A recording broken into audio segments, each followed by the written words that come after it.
Tayo ka lang dito eh. Nagpapaandar ka na? Sa dinami-dami ng tao rito, kapatid ko pa tinalo mo? Tinanong mo ba sa kapatid mo kung anong pinagmulan? Hindi na importante yun.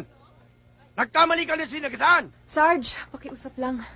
Baka pwede nating pag-usapan to na maayos sa loob. Huwag kang makialam dito, Connie, ha? Alam ko ang ginagawa ko. Dapat lang na panagutin ko ang taong ito. Wala akong dapat panagutan. Umawat lang ako eh. Awat ba nakit ka? Ako nga ang pulis, hindi ko ginagawa yun eh. Pulis nga! Kaya gampanan mo pagka-pulis mo!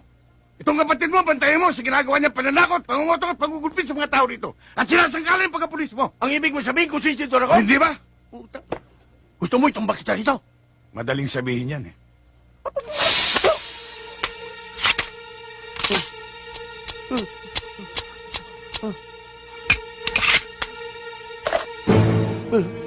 Hindi mo lang alam, Sarge.